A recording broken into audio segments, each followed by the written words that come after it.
Hello, everybody, and welcome to the Fortress of Comic News, episode 261.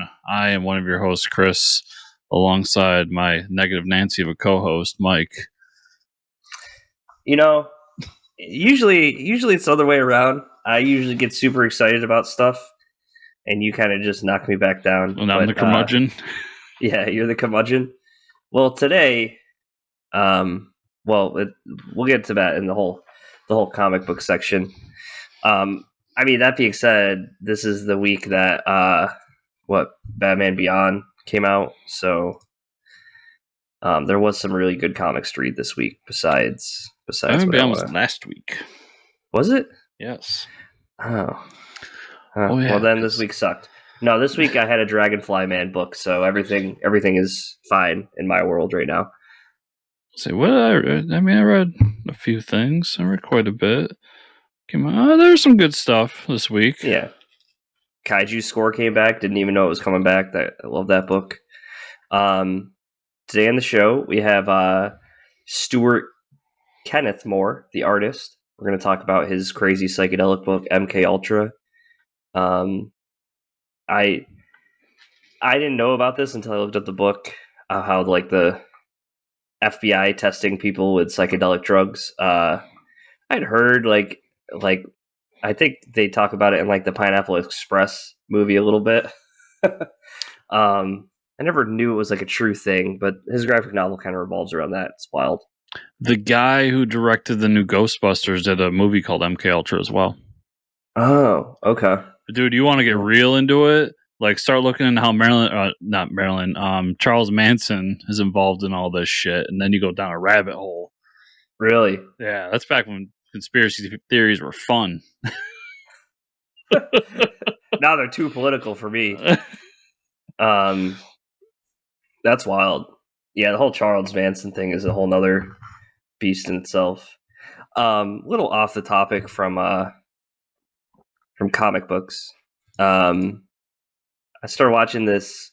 I've watched a few movies over the course of the weekend. And I was on Nicolas Cage kick. He just did an AMA, a fantastic AMA on Reddit.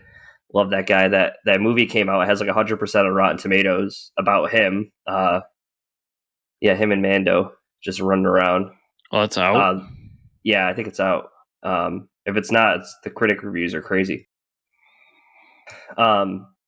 So I started looking into his best performances. I watched Pig this weekend, and I started the movie up. Didn't even read the synopsis.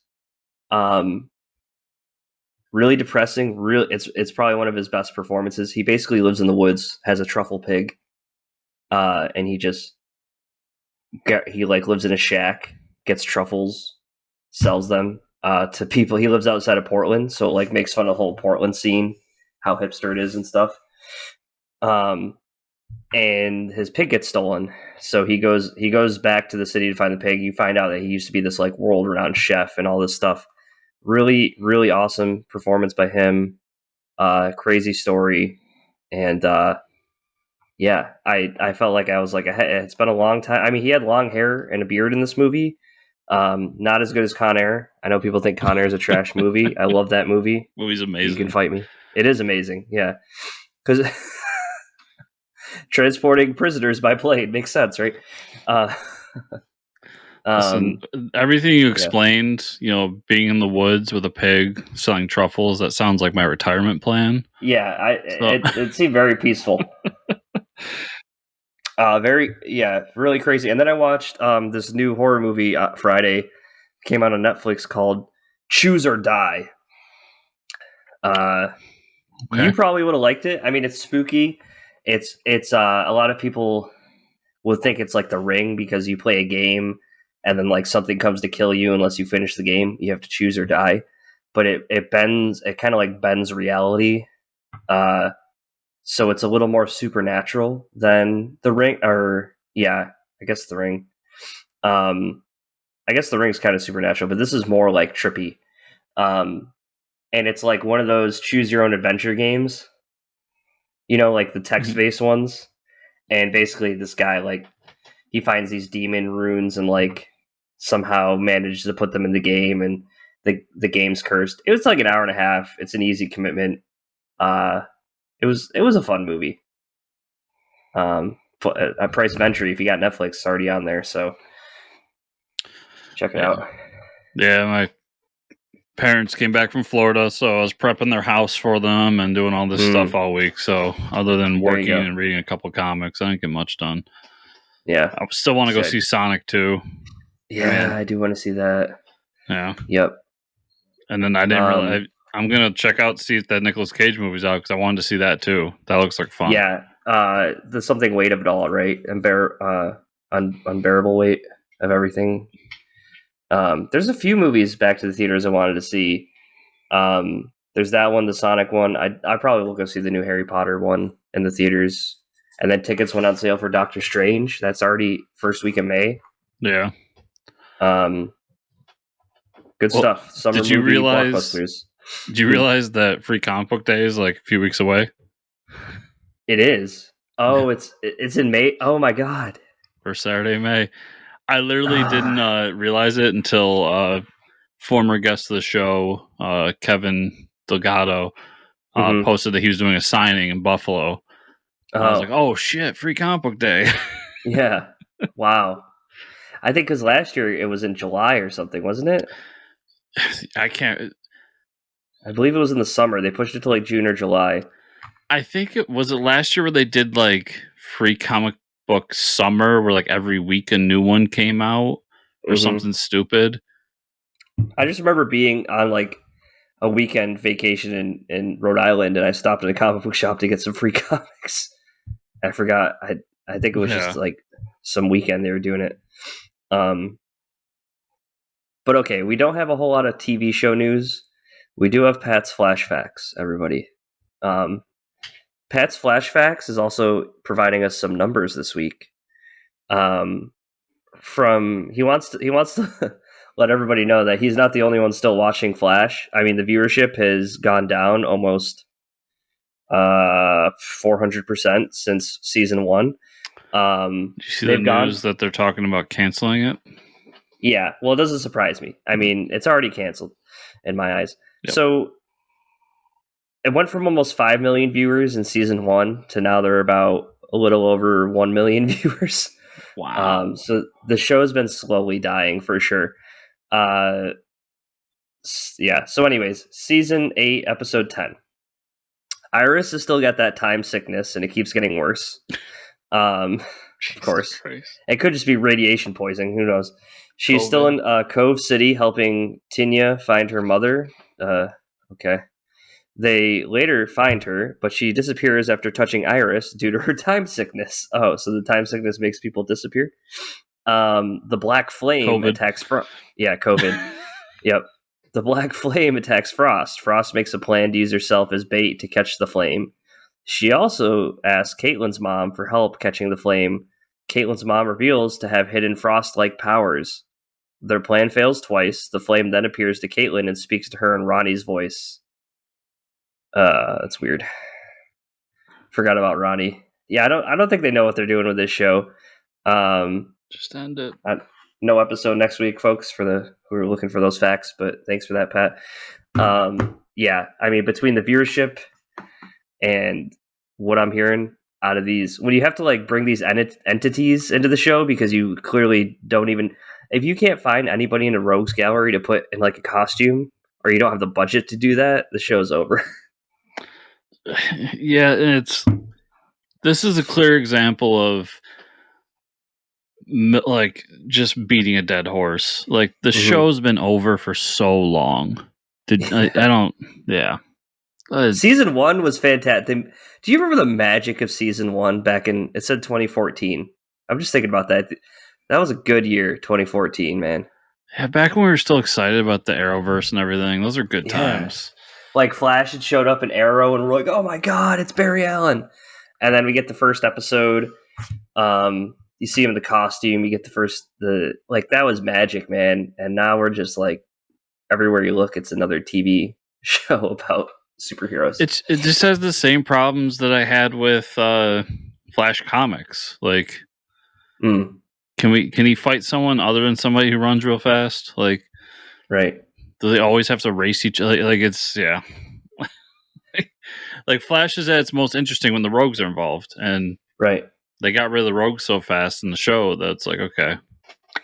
They should have done like a whole season with just like Heat Wave coming back and just burning down all of Barry's like favorite places. like burns down, what's the coffee place called? Jitters, and then he burns down Star Labs, and then like Cisco, you don't give him like this big goodbye. Like Cisco's trapped in Star Labs and dies, and that sets him up for like the villain for the season. That's the Flash season I want to watch. But they didn't do that. They gave him his good farewell karaoke episode, and here we are. Yeah, I'm so glad I don't watch it. Was that a little too dark for you, Chris? Sorry. My show would have been on HBO Max, not CW. So you're watching Titans, so... Yeah. Yeah, where Robin goes, fuck Batman. Yeah. So you know it's edgy is when he goes, fuck Batman. Yeah, that's how you know you're on HBO. Jeez. Yeah, so Flash Facts. Thanks. Let's talk about a good show. Yeah, Moon Knight, episode 3. I took a little siesta in the middle of this episode. I understand people are loving this episode. I just don't feel any connection to the characters, so I'm going to let Chris talk about it. I think it's cool. I got to the part, I don't know where I dozed off, where they're like, I got really bored in the whole council area where they hold like a trial for the dudes. Yeah, and that was their attempt to show that Khonshu is kind of an outsider to the gods of Egypt. Mm-hmm. And that seems whatever. I didn't love it. I was getting I think I was getting like really bad Eternal vibes. No, it wasn't that bad. No, it was nowhere near that bad. No. Well, it's just like humans. It's just humans acting like gods, and I'm just like, well, this isn't that intimidating. I thought it was a little cheesy when like, I don't know his real name, Poe Dameron, Oscar Isaac starts like freaking out and talking like Khonshu. Yeah, it was like, no, I talk like this. Yeah, I know, and I was like, okay, that's the part where I was like, oh, geez, really phoning it in here. But that was a little. I'll give you that. Yeah. It wasn't. What did you think about it? I really liked the episode. It hinted towards the third personality because there's that moment where they both kind of wake up and Mark's like, Steven, what'd you do? And Steven's like, it wasn't me. I thought it was you. Yeah. There's hints towards, which I thought was cool, that maybe Steven was blipped during Infinity War, but Mark wasn't. There was... Yeah. And then at the end, you missed the end where kind of Mark comes to terms with the fact that Steven has a use and reasons to be a part of like the team, the Moon Knight team, if you will. And he actually ends up teaming up with Khonshu to like get their plan together to be able to go and fight the bad guy. So I thought it was a really good episode. I actually thought we got some really cool Moon Knight moments, especially like the fight with the whatever they're doing with those horses and the javelins and all that. I really liked it. I love this show. It's definitely like doing different things than what Moon Knight is, but at the same time, I'm enjoying the changes they're making. So I think it's a really good show. It's still not my favorite Marvel show, but yeah, my only gripe is just put him in the costume longer. I pause the episode. I'm like, I'm almost like 35 minutes in this episode, and I haven't seen a cape or a mask. I'm like, come on, guys, please. Put him in the costume. I know you paid for Poe Dameron. I know we all paid for Poe Dameron. But at least like put him in a cape and like open up the mask and be like, oh, it's Poe Dameron's in there, but he's still got this cool suit on. What's funny is they literally did that in this episode. Oh, okay. See, I got to finish the episode, everybody. That's during you had to have watched. You might have dozed off during it or something. But when when they have the horses and their javelins, and they're shooting at them, and they have him down. He has a bunch of them in it, and he literally takes the mask off, and Poe Dameron's like, "No, don't hurt my wife." And he hulks out and like beats a bunch of people up. Oh, that's pretty cool. Yeah. I got to the part where they're at some dude's Egyptian place looking at this coffin and like reading the coffin, and he gets all pissed. Yeah, so it's literally right after that. Okay, so I'm about to get to the good part. Yeah, almost. Like I had to do the seconds after podcast. that. Everybody, there's more important things to be happening. Okay, movie news. Oh, and one more show that's on Netflix. You would probably like it. You like documentary. It's like a docu-series. Each episode is a different full like story, and it's called The Worst Roommates or something like that. Worst Roommates Ever. Have you seen that? No. It's really creepy. It's about these people that lived with individuals that had either been like they had like murdered people or like taken advantage and like scammed people. The first episode is about this little old lady who runs this home for like less fortunate people, like with mental illnesses and stuff. And come to find out, she was like drugging all of them, stealing their social security checks. And then they found like 7 dead bodies buried in her backyard. Yeah, it like all happened in the 80s. Isn't that crazy? Yeah, she killed like almost 9 people. And she dressed like she was in her 70s and put makeup on to make herself look older, but like this lady wasn't even 50 years old, so she like made herself this like disarming grandma and was like killing people the whole time. That's intense. Insane. Yeah, the only reason she got caught was one social worker that was working with this patient that had mental health issues. She went to go check up on him at this house, and he had disappeared. Like, because she specifically picked people with no family members, and this one social worker decided to like look in on this person. So it's crazy. Yeah, you find it really interesting. I think I'm like halfway through it, and each episode is crazy. Like how and they have like interviews of the people that committed the murders, and they still don't admit it to this day. And like because like there's a couple episodes where the people the roommates that committed murders were like acting like dumber than they were. And it's pretty crazy, like the amount of like stuff they set up to make themselves look innocent. It's insane. Okay, movie news, everybody. Now that Warner Media has fully acquired by Discovery, it looks like there's going to be some changes from DC Film and TV. Rumor has it the head of Discovery wants to restructure all of the DC Film and TV under one banner, much like Disney did with Marvel. Also said that they're searching for a Kevin Feige-like figure to head it all. I would drop everything. Just saying. I'm available tomorrow. Copy an A, get an A, Mike. Mm-hmm. I did see some of this going around. Why did it take this long, DC? Seriously. What are you doing? I don't understand why it took a different CEO to be like, hey, those guys are making billions of dollars. We should do that.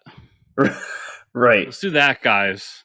It's like, the one person that started the fried chicken sandwich, and now every fast food chain is a fried chicken sandwich. Yeah. It's the same exact thing. And what's crazy too is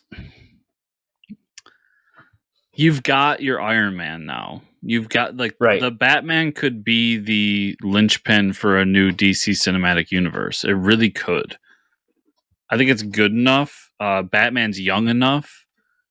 And that universe I could see, and it doesn't have to be a dark and gritty Superman.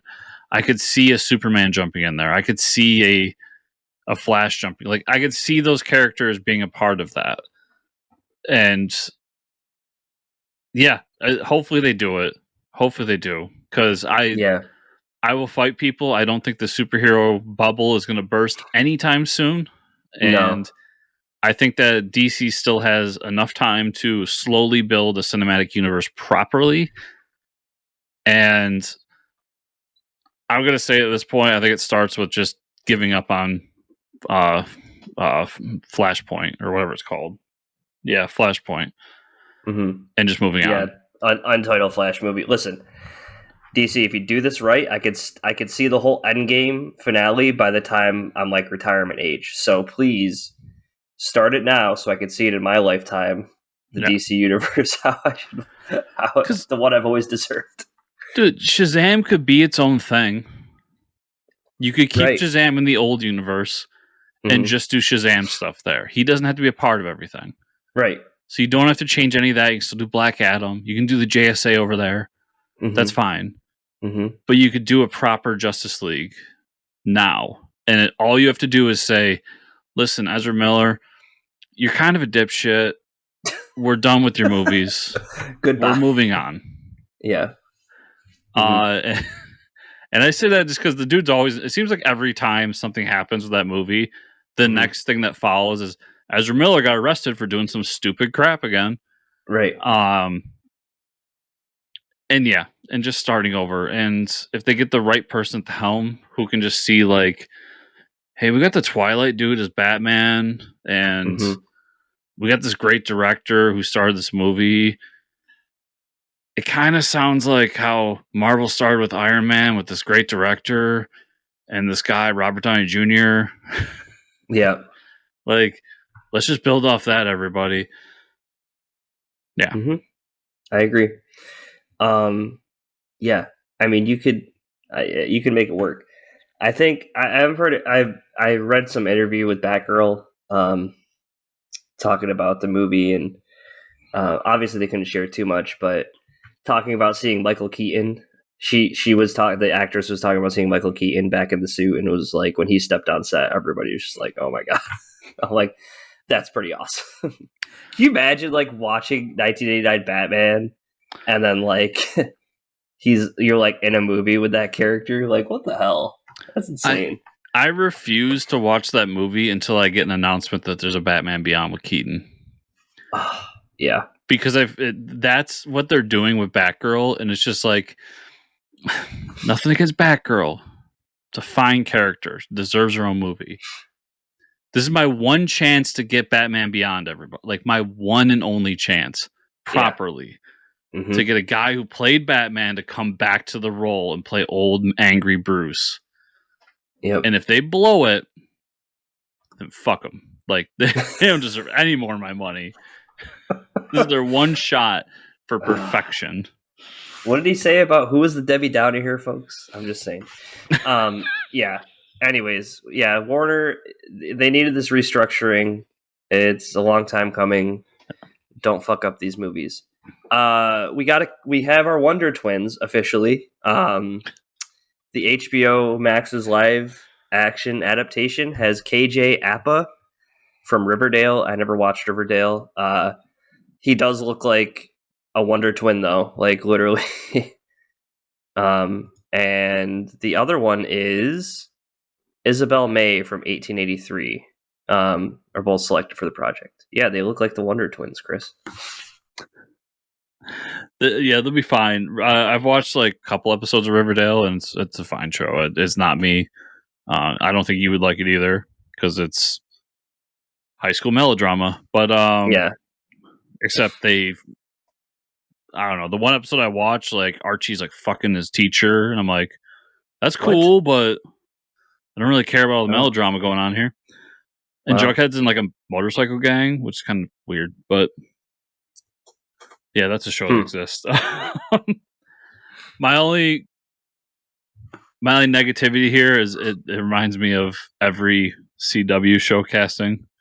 Yeah, they're just beautiful people that are probably terrible at acting.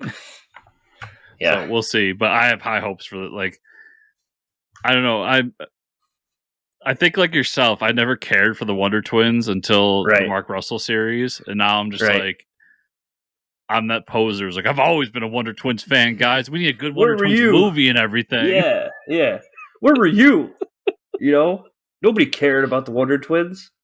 Yeah, so we'll see. I mean, if it's anything like Titans, it's going to be good-looking people that are terrible at acting. You know that Halo show that I was bitching about last week or 2 weeks ago? Yeah. So I found out the guy playing Master Chief is Hawk from Titans. Oh, the guy who is now in the he's in that new show on Amazon Prime too. He's from Blue Mountain State. Yeah, I just can't think of his name right now, but he's the big dude. Yeah. Yeah. Oh.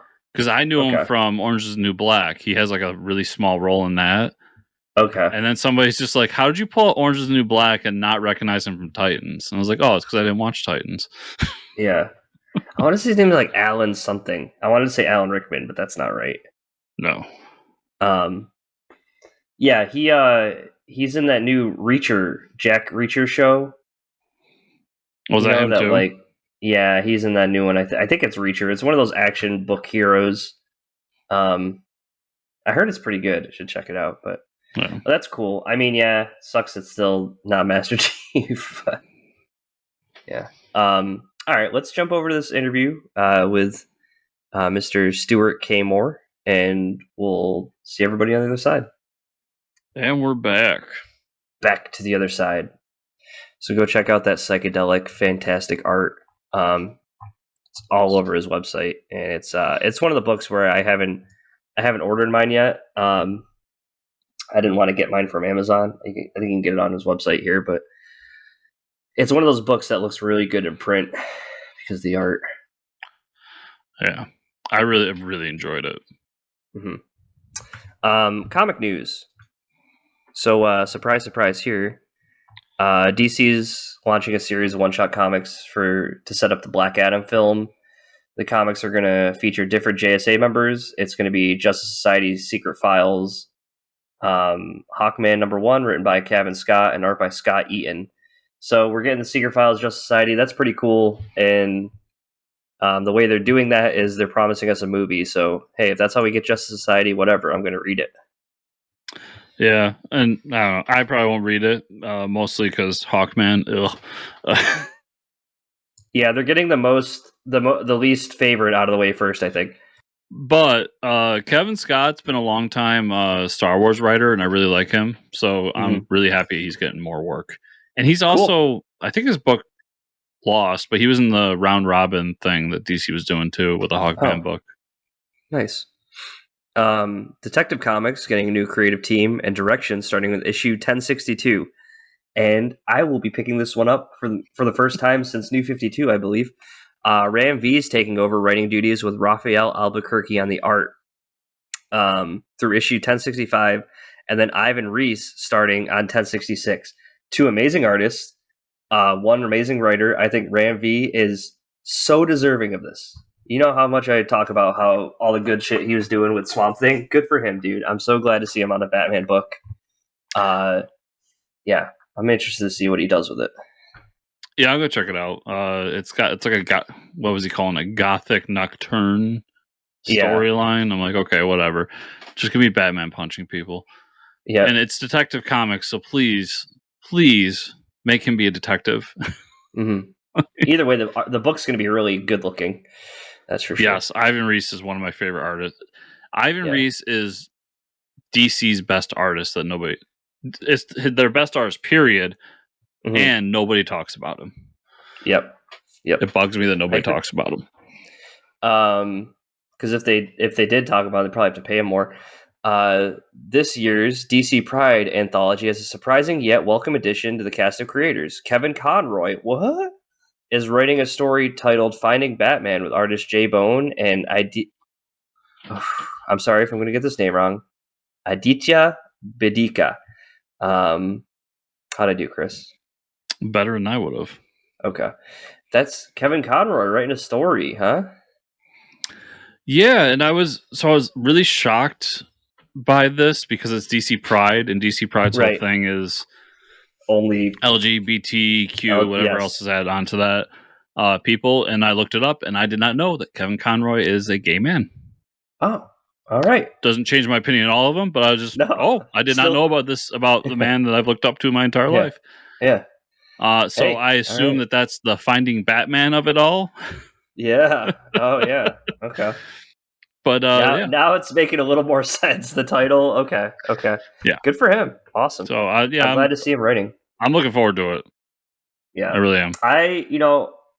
These anthologies, like I'm always like, I'm not going to read it, and then they always like line up some awesome people in like a few of the stories. Like the same thing happened with the Aquaman one. Stephanie Phillips' story was pretty great in that one. And I ended up buying it. So good job, DC.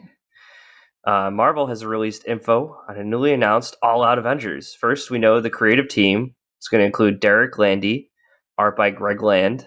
I don't know if that's on purpose, Landy and Land. That's what it's going to say on the front of the book. Everybody's going to say Landy Land. Just want to say that. It's not a meme. Those are the names on the book.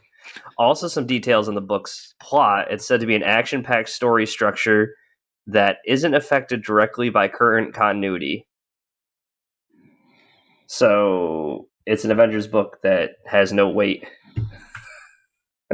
It's you know, I don't know. Your friend, your nephew, whatever, goes sees the Avengers, and you're like, "Hey, check out this comic," and you don't have to know about Marvel continuity. It's a good idea that always fails. Right. Because the comic book fans are the majority of the people reading them, I feel like. And we always make a big fuss of this as comic readers and wanting to get new people into it and everything. And we make the fuss of, well, we need to make it accessible and all this stuff. I'm becoming more and more of the feeling that we don't need to make it more accessible. And I don't mean that in a negative way. I think that the people that are going to stick around and that get into comics love that they have all these stories to go back to. Right. If they weren't, they'd probably be reading manga like everybody else. But but I always find when they do this, and I'm like, hey, you could check this out. Or someone's friend as a kid, I'm like, hey, check this book out. You know, there's no continuity, and they can just enjoy it.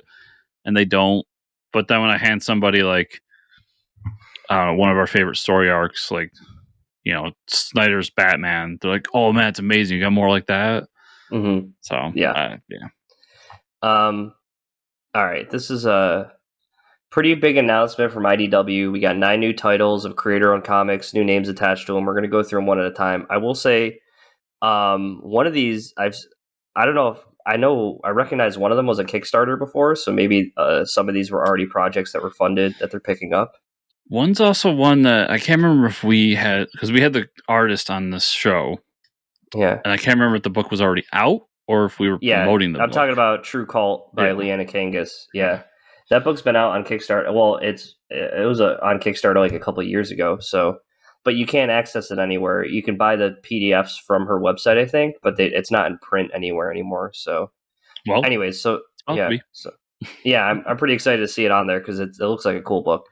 Dark Spaces, Wildfire, a thriller series about California firefighters. Okay, written by Scott Snyder with Hayden Sherman. I mean, would I normally read a book about California firefighters? No. Scott Snyder's writing it. I'll probably read it. Yeah, I'll probably check it out. Yeah, we'll read one of them. I'm not thrilled about the plot, but I'll probably check it out. I love Scott, so yeah. True Cult. It's spelled TRVEKVLT. Story about escaping a lifetime of fast food service that lands the protagonist in collision course with a violent devil-worshipping cult. This is written by Scott Bryan Wilson, and as we were saying, art by Leanna Kangas. Art is amazing. She has such a great style. Had her on the show. Cool to see her stuff being published. I'm really excited about that one because, like you said, after the show, I couldn't find the book, and I really wanted to read it, so now I can. Yep. Crashing. The name of the story is Crashing. It's a story set in an emergency room filled with casualties of superhuman war, written by Matthew Klein, art by Morgan Beam. Interesting concept. Might not check it out. Maybe the first issue. Yeah, that's a first issue. Like, if it doesn't hook me, I'm out. But it's a cool concept. Yep. Earth Divers, a story about an apocalyptic future that united 4 indigenous survivors on a mission to go back in time and kill Christopher Columbus and prevent the creation of America. Now, this is a story I'm interested in. Written by Stephen Graham and art by Davide Gianfelice. Yes. Going back in time and killing Christopher Columbus. This book sounds dope as fuck, man. Yeah, I am when I read this, I'm like, this is awesome. This sounds truly unique and fun, and I am in. Now I want a Terminator movie where they send a Terminator after Christopher Columbus. It's such a good idea. 100% I'm buying that book. Yeah, that's awesome. You piece of shit, Christopher Columbus. Oh man. You gotta think it's gonna be an easy kill, right? Like if they go back in time with machine guns or something, and like what can he do? Well, they're in the post-apocalyptic future, so maybe they don't have a machine gun. I don't know. Oh, yeah, You we'll could do see. something, but Yeah, it's still a fucking awesome story. yeah. Deep Seas is about a prison pirate ship infested with ghosts. Okay. By writer Kevin Scott again, art by Nick Brokenshire. Okay, so maybe it's a spooky story. Good to see he's getting another book. Yeah, like I said, I like his work. I don't know if I'm gonna check this one out. Yeah, I don't know either. Golgotha Motor Mountain. Okay. Is a high octane redneck motor massacre about two meth cooking brothers and their attempt to make it home in one piece as all manner of cosmic alien horrors are hot on their trail. Yes. Written by Matthew Ehrman and Lonnie Nadler, art by Ryan Lee. It doesn't take much, folks, but between this and the book about assassinating Christopher Columbus, I think we'll be reading those. Yeah, you had me at two meth. What was it? Meth cooking brothers. Yeah, redneck meth cooking brothers running away from aliens. Let's go. These are the shits we talk about in the comic shop that we want books about. So give me that. Can you do like Breaking Bad, but like there's aliens and they're rednecks. Arca, an original graphic novel about dying Earth, where billionaires leave to create a luxury life among the stars. Too real for me. I'm out. Van Jensen and art by Jesse Lonergan. I mean, I read Billionaire Island. I'm good. Yeah. I need something to escape reality. Sinbin, a washed-up hockey player, Dale Duquesne, who moonlights as a monster hunter during away games with his daughter, Kat, in tow, hoping to find her mother's killer, by writer Robbie Thompson, art by Molly Murakami. Wow, that took a weird twist I didn't think it was going, and I'll probably read that book now. I probably won't, but it's a fun premise. Yeah. Monster killer hockey player? Okay. I mean, if it was a monster killer football player, maybe. Oh, sorry. Okay. My bad. The Hunger and the Dusk, an age-old conflict between humans and orcs by introducing a new, deadlier species. Fragile alliances form and unexpected romances blossom as the former enemies wade into battle together to save their two races. Written by G. Will Wilson, art by Chris Wildgoose. Want to see some people bang some orcs? I'm already reading Saga. I'm good. Yeah, that's true. Okay, joking aside, a few of these books are pretty excited for. What and I'm sure a lot of people will find these books very exciting. To each his own. But I will say this is exciting from a comic book publisher's standpoint. Like, good on IDW for doing this shit. Like, yes, more creative owned comics. It's almost like that's what people want. And they probably went on Kickstarter and were like, holy shit, True Cult made, I don't know, 50 grand. Like, if we actually publish this and distributed it, we can make way more, joking aside, I think all the premises are interesting enough. There's obviously just some I'm not going to read, and I'm going to make an excuse in my head not to read them because I don't want to spend all my money. Right. That's all it is, folks. But as you said, like, I think this is not only good industry wide because we need more creator-owned books, but IDW, like, I don't know how much IDW is losing Hasbro.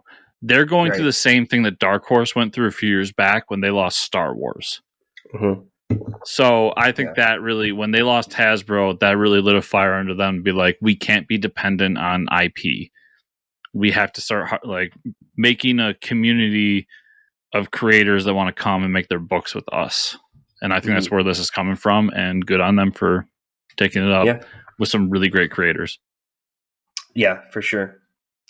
Okay, let's jump into what we read this week. I know we're probably going to talk a little bit about Flashpoint Beyond. I'll save that for the end. I got a few just to skim through. Suicide Squad 14. This is kind of a filler issue. We're kind of winding down from the last big fight. Amanda Waller's missing. The Suicide Squad wants to kidnap Luthor to start funding their own team with Colonel Flag, and it looks like the next issue is going to be the last of the story arc before we get a new title. Clear number 5, Snyder Manipal. I think it was either this was the conclusion or the next one. This is a great story. It's an interesting, Blade Runner future that Scott Snyder's architecting. We find the person who's behind the main architect of all the Veils, kind of shows him the truth about the world, how actual messed up it is. And so he's pretty much well, I need to destroy these Veils because this is really fucked up what's going on and people need to see the truth. I just caught up to issue 4, actually. I haven't read issue 5 of this, but I really love it too.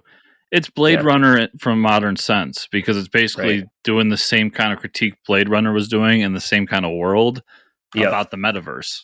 About the metaverse, yeah, pretty much. Yeah, so I really enjoy that book, yeah. No, yeah, Scott Snyder's killing it. We Ride Titans, number 3, Tresdine, Sebastian Paris. The last issue, we found another robot that, these Titans, they fight kaijus. Well, there's an unpiloted robot. It seems to be remote piloted by someone. There's a big fight, and the sister that's now piloting it, the robot gets away.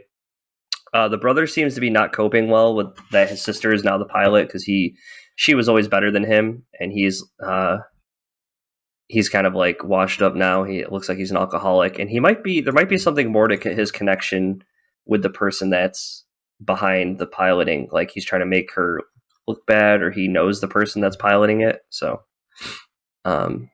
interesting. Suicide Squad Blaze. Are you reading this? I forgot to pick this up. Simon Spurrier, Aaron Campbell. So this book's wild. There's this crazy demon monster going around killing all the superheroes. Superman goes to find it after Amanda Waller warns him you can't talk to it, you're gonna get killed. He gets crippled pretty much. So Superman's paralyzed and brain dead, and he looks kind of gruesome, laying on the floor crippled.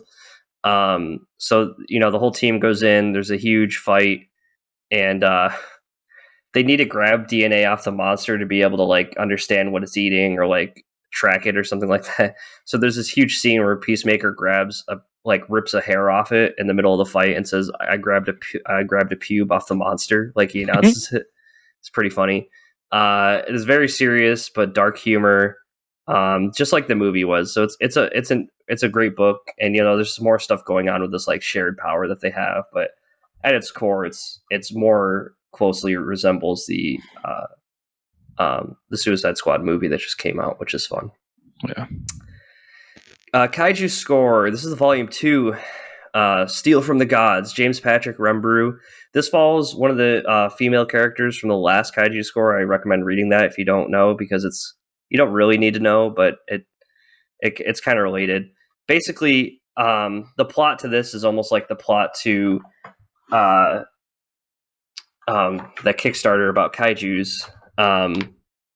Territory? I can't think of it. Territory, yeah.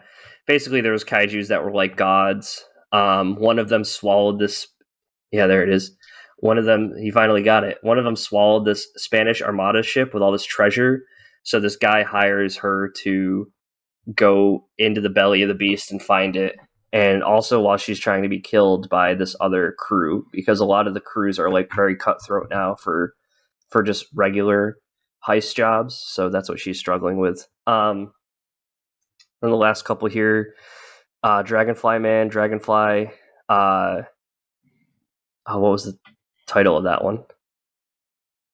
I just typed it in. But anyways, it's the Mark Russell one shot. Wrong Earth, Fame, and Fortune? Yes, Wrong Earth, Fame, and Fortune. Basically, the plot is the whole news about the Buffalo Stadium.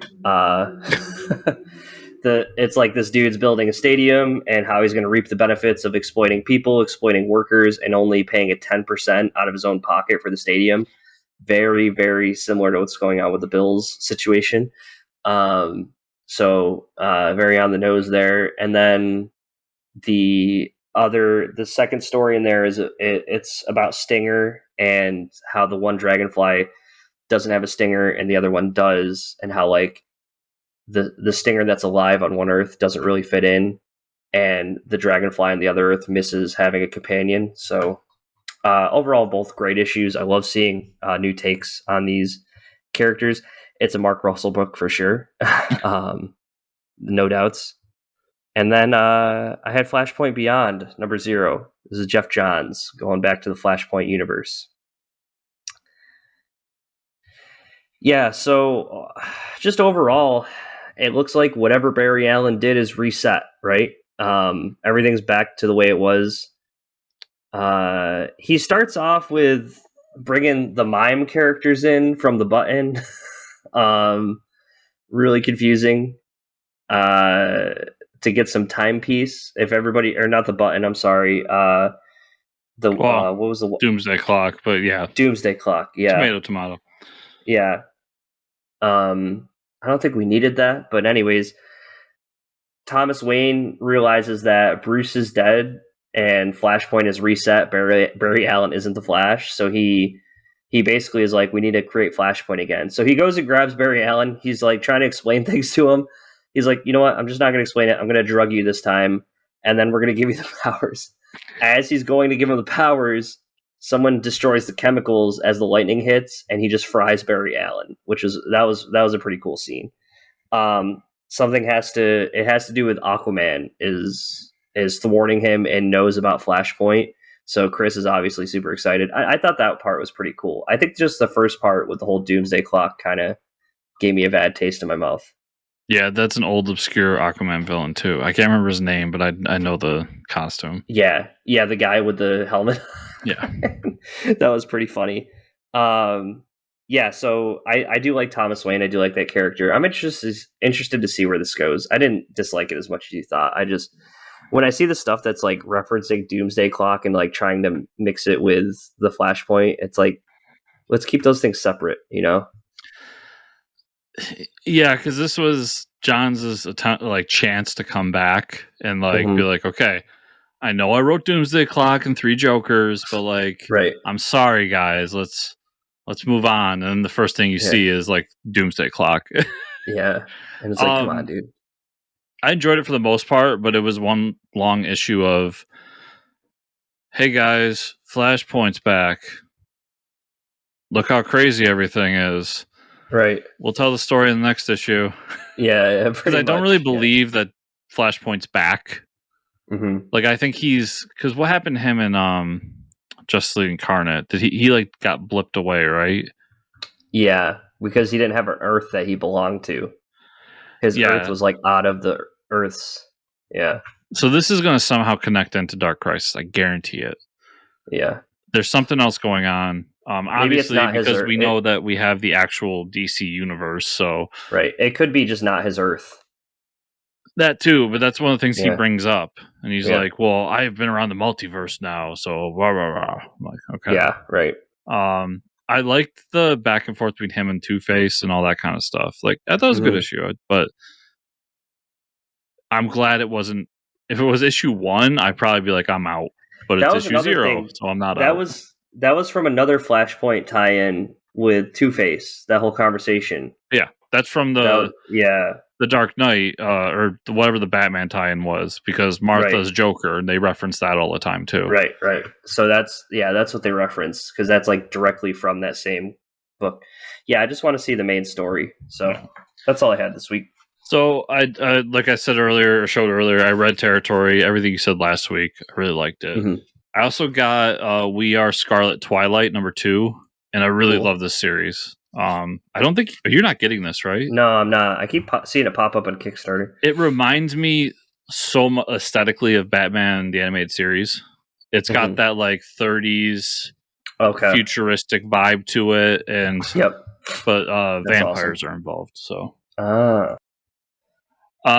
Image number 1 is an anthology book that Image Comics put out with a bunch of their books in it.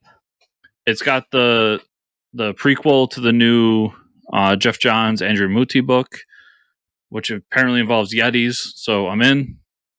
It's got a Radiant Black tie-in story in there, which is really good, and a bunch of other stuff that I didn't really care as much about. Creators I don't really care about, but still, all in all, a good deal for how many pages are there. Yeah, just not a lot of stuff for me. That's why I didn't pick it up. I just knew. Breakout number 1. This is the new Dark Horse book from Zach Thompson. No, Zach Kaplan. Okay. It's a sci-fi alien book about COVID. Oh, Kids are taken by aliens. They talk a lot about a new normal and all this other crap. But kids are being taken by aliens and nobody knows why. And the parents are just like, well, fuck it. They're not taking us. So these kids have to go and find a way to break out their friends out of this alien prison. I really liked it. The art's really good. I like Kaplan stuff, so I'm down. Okay. A weird indie book I discovered, Warcorns, Combat Unicorns. Okay. Read the first issue, and it's amazing. It's this race of horse people, and they have different divisions. You can become a Pegasus. You can become a unicorn. You can go through all these different things. But we follow somebody who goes to the Warcorns, which is essentially the Marines. Okay. And it's him going through basic training and everything. And then by the end of the first issue, he has to go off to war. And I discovered there's like 4 more issues of this book. So I recommend people checking it out. It's really funny and really cool. Warcorns. It's awesome. And it's like a Source Point Press book. Oh, cool. And then the last one's another Image book, Town Called Terror, #1. I did see that come out. How was that? I really liked it. It's definitely a Steve Niles book. Not a whole lot of dialogue.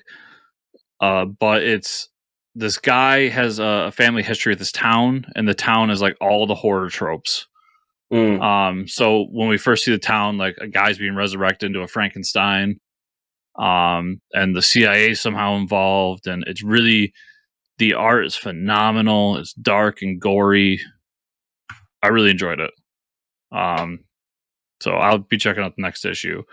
But basically, this guy is just kidnapped by the CIA and told to go back to the town named Terror. Hence the name of the book. Interesting. And then just a thing I picked up, I showed you already, but I got this Origins of Marvel Comics by Stan Lee, printed in 1974. Yep. Just a cool little piece I picked up that I was really happy about. Yeah, I've seen that around. It's pretty neat. It's got all like the origin stories that you expect from Marvel. Mm-hmm. Yep. So Mike, that's everything I read this week. Where can people find you on the internet? You can find me at Fortress Ricker on Twitter. Where can they find you and or the show? You can find me at Fortress Chris on Twitter and the show at Fortress Comics _ on Twitter or at FortressComicNews.com. Remember, everybody, to give us a 5-star review in the podcast of your choice. Like, subscribe, share, comment down below on the YouTube. And as always, at the Patreon at patreon.com/FortressComics. Thank you all so much for listening and watching this week. We'll see you all here next week.